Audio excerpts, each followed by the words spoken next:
Di segmen mouse kali ini, Gin kedatangan mouse gaming wireless Murmur alias murah meriah, cuma 100 ribuan. Sejatinya, mouse ini memang menyediakan dua varian, yaitu wired dan wireless. Meskipun sebenarnya wirelessnya pun tetap bisa di mode wireless juga sih. Selain itu, sampai video ini dibuat, sudah terjual 2000 lebih. 700 lebih rating dengan bintang di 4,9. Jadi, apa memang kenyataannya beneran banyak yang puas dengan produk satu ini? Atau itu cuma rating karena barangnya sampai aja? Nah, untuk itu, Gin aja yang review lengkap mouse ini. Jadi, seperti apa detailnya? Let's check it out.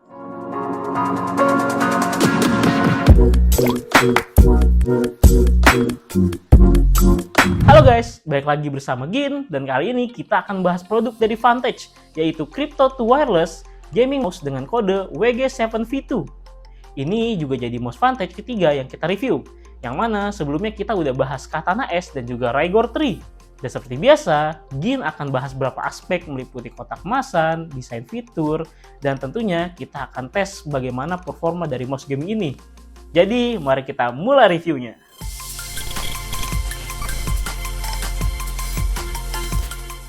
Kita mulai dari packagingnya. Kotak kemasan didominasi warna hitam yang dipadukan dengan warna merah di sebagian sisi. Look dari kemasannya sangat solid dengan finishing doff di setiap bagian yang berwarna hitam. Dan juga spot UV di bagian yang berwarna merah serta sebagian besar gambar dan teksnya. Sementara untuk detail tampilannya, pada bagian depan terpampang besar gambar produk, logo brand, nama produk pada bagian bawah, serta deretan ikon infografis fitur pada bagian kanan, yang tentunya akan kita bahas nanti ya. Pada sisi kiri yang didominasi warna merah, di sini terdapat logo Vantage dan juga nama produk. Lalu di bawahnya ada informasi ukuran, serta bobot, dan juga kelengkapan isi boxnya. Sedangkan di sisi kanan hanya terdapat gambar serta nama produk. Selanjutnya, bagian belakang yang merupakan tempat paling ramai. Selain nama dan gambar produk, di sini juga terdapat info fitur tambahan, seperti teknikal dan informasi kompatibilitas yang mana mouse ini sudah support Windows 7 dan juga Mac 10 ke atas. Pada bagian bawah terdapat barcode dan informasi sosial media Vantage. Dan yang terakhir, bagian atas terdapat logo Vantage dan nama produknya.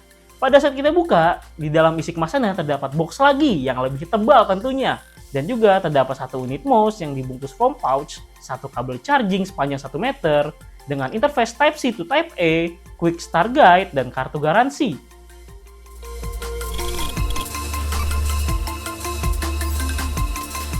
Untuk urusan device, kalau nggak ada side button mouse ini, beneran 100% simetris. Jadi mirip dengan seri Katana S. Mouse ini akan cocok untuk pemakaian tangan kanan atau kiri untuk teman-teman yang kidal. Untuk ukurannya, maka mouse ini memiliki dimensi 12,3 x 6,7 cm. Ketebalannya atau tingginya di 4 cm. Meski sedikit lebih pendek dari seri Katana S, tapi secara feel gripnya masih terasa pas, khususnya untuk ukuran tangan yang medium ke besar ya. Untuk bobotnya, maka berat mouse ini ada di 98 gram. Sementara untuk urusan pilihan warnanya, Vantage menyediakan dua pilihan warna, yaitu putih dan juga hitam. Seperti yang sedang Gin review saat ini adalah yang warna hitam ya. Nah, perihal desainnya, tombol klik kanan dan kirinya, ini memiliki konsep desain yang menyatu. Di tengahnya terdapat tombol DPI dan juga scroll wheel yang sudah dilengkapi karet agar tidak licin. Juga terdapat side button forward dan backward pada sisi kiri, sementara sisi kanannya hanya polos aja.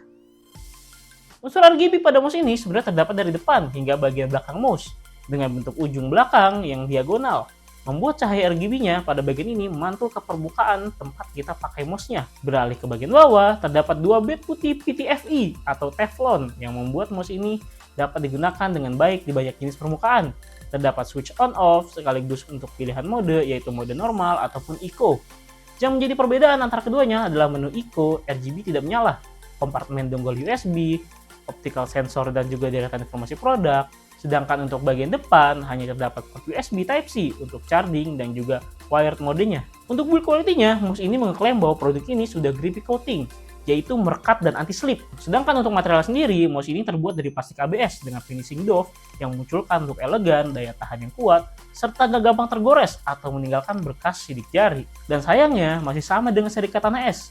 Mouse ini tidak ada informasi terkait IP ratingnya, jadi mending hati-hati saat menggunakannya ya. Tapi terlepas dari IP rating, secara keseluruhan, build quality-nya dan desainnya cakep sih. Kelihatannya Vantage lebih fokus untuk mengedepankan fungsionalitas, tapi secara bersamaan tetap menyisipkan unsur gamingnya. Dan untuk yang nggak suka RGB, tadi udah Gin infokan, dengan mode Eco kalian bisa matiin RGB-nya. Seketika itu mouse berubah penampilan jadi mouse kerja yang kalem dan nggak heboh. Buat kerja iya, gaming juga iya. Pinter juga ya Vantage, dua-duanya disikat.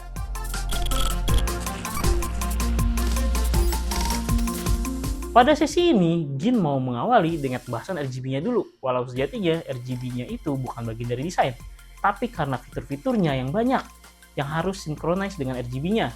Jadi langsung aja kita mulai. RGB pada mouse ini yang tadi sudah kita bahas dari depan sampai belakang, sebenarnya terbagi menjadi dua bagian, yaitu depan dan belakang.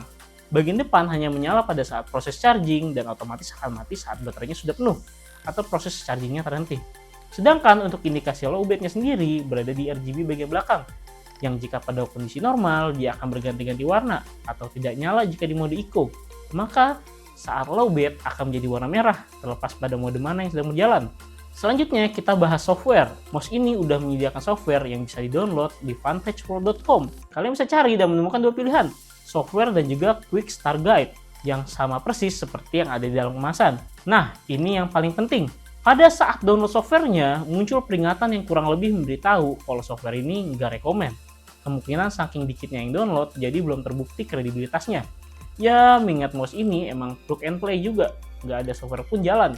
Jadi make sure aja pada saat download kalian tetap pilih keep, agar proses downloadnya tetap berjalan. Lalu terdapat 4 menu utama yang mana teman-teman bisa custom fungsi setiap tombolnya untuk diubah sesuai kebutuhan. Bisa set shortcut, ganti action, ataupun untuk buka program. Selain itu, kita juga bisa setting DPI. Ada 6 preset yang bisa kalian atur mulai dari angka hingga set warna RGB untuk indikator masing-masing preset DPI tersebut. Jadi setiap kalian ganti DPI, pada bagian belakang, mouse akan menampilkan warna RGB tersebut. Jika presetnya terlalu banyak, kalian bisa nonaktifin aja untuk menyesuaikannya, oke? Turun ke bawah ada settingan sleep time yang berguna untuk kalian yang suka tinggal-tinggal mouse-nya. Dan juga fitur power saving mode, yaitu RGB belakangnya akan mati saat digeser. Yang worth to mention juga, software ini sudah menyediakan 3 slot preset untuk kita atur. Jadi sewaktu-waktu kalian butuh preset yang beda pada saat gaming maupun kerja, kalian bisa tinggal ganti aja. Dan masih banyak menu lainnya yang bisa kalian kulik sendiri. Kalau dijelasin satu-satu takutnya sih kelamaan ya. Ini kan mau review mouse-nya, bukan review software-nya. Seperti yang teman-teman lihat tadi, mouse ini udah mendukung maksimum DPI di 12.000, polling rate hingga 1000 Hz, tracking speed 120 fps, dan juga acceleration-nya di 25G. Untuk urusan switch-nya, maka mouse ini sudah dilengkapi dengan Huano Blue Cell White Dots untuk klik kiri dan klik kanannya.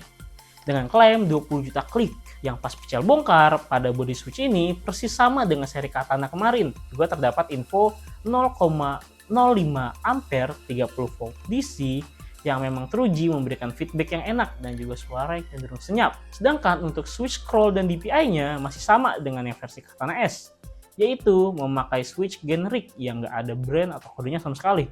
Lalu untuk side button forward dan juga backward, pada bodinya terdapat tulisan JF04 untuk forward dan JF12 pada backwardnya. Dan pada bagian sensor optiknya sendiri berbeda dari versi Katana S yang menggunakan PixArt. Mouse ini tidak ada keterangan yang pasti pada bodi sensornya.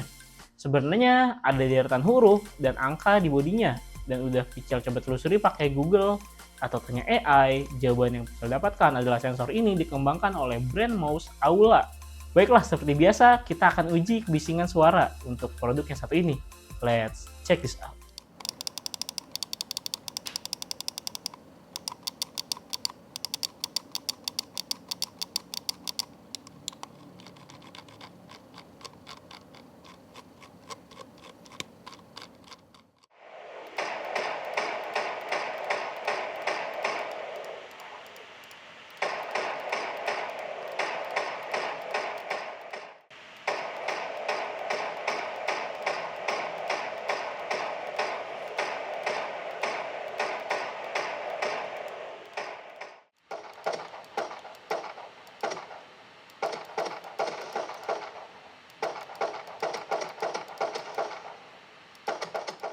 Lanjut soal koneksi, seperti yang udah sempat disinggung di awal video, meskipun mouse ini wireless, tetapi tetap juga support mode wired. Pada mode wired ini, meskipun switch berada dalam posisi off, mouse tetap bisa langsung digunakan begitu kabel dicolokkan ke PC tanpa perlu dongle. Sementara itu, jika dongle terpasang di PC atau laptop dan mouse sedang diisi dayanya menggunakan charger biasa, selama ada aliran daya yang masuk, mouse juga akan otomatis bisa digunakan meskipun switch dalam keadaan off. Untuk dongle sendiri menggunakan USB 2,4 GHz dan jarak wireless di sekitar 10 meteran yang akan langsung hilang. kalau kita jauh-jauh, namun otomatis reconnect begitu kembali masuk jangkauan. Pada saat Gin coba di permukaan kaca, hasilnya kurang memuaskan. Gerakan kursor terasa kurang responsif dan gak mulus saat dipakai di permukaan lain. Terutama kalau dibandingin waktu pakai mousepad yang jelas jauh lebih stabil dan juga akurat.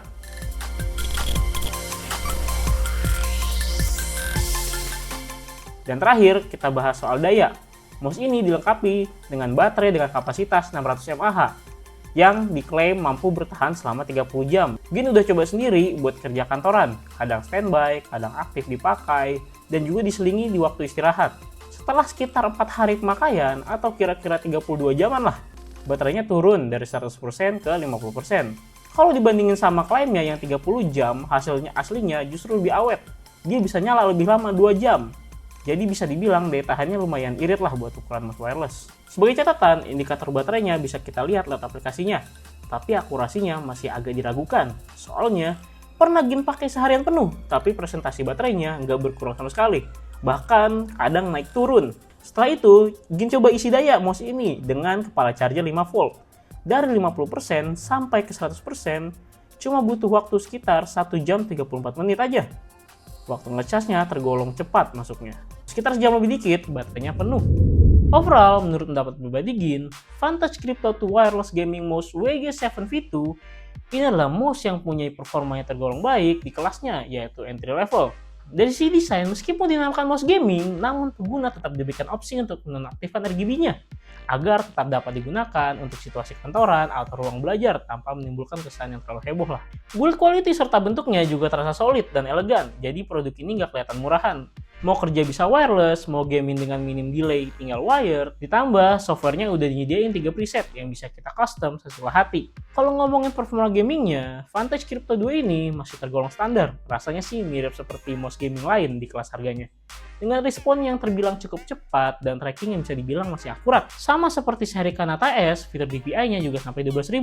Ini agak bingung juga sebenarnya, buat apa sih sebenarnya? Apa emang benar berguna, apa cuma gimmick marketing aja? Karena Gin pribadi di 6000 aja udah terlalu sensitif dan jarang banget pakai. Jadi buat teman-teman yang mencari mouse serbaguna untuk kerja, editing ringan, atau gaming santai, mouse ini tetaplah pilihan yang solid. Namun bagi para gamer kompetitif yang membutuhkan akurasi tracking tertinggi dan feel yang lebih premium, Gin saranin mending pilih ke seri yang di atasnya. Dan kalau teman-teman yang tertarik dengan mouse ini, untuk harga sendiri, mouse ini dibanderol di harga 100 ribuan aja di toko online resmi Vantage Indonesia yang ada di toko ijo maupun toko oranye. Kalau ada teman-teman yang berminat dengan produk ini atau mau cek produknya sendiri, bisa cek di deskripsi yang Gin tulis di bawah ini. Jangan lupa juga untuk like dan share video ini. Plus kunjungi juga sosial media kita seperti Facebook, Twitter, Instagram, TikTok, dan juga website kita yaitu pixelmediagroup.com. Dan kunjungi beberapa YouTube channel kita di bawah Pixel Media Group yaitu Pixel Main Game yang bahas game konsol, TMG Farms yang bahas vlog aktivitas Pixel dan keluarga, serta Pixel Toys Time yang bahas soal mainan. Jangan lupa pada di subscribe ya guys. Jadi itu dia di video dari Gin kali ini. Thank you guys for the watching. I'll see you in the next video. Bye bye. Anjay, 100.000.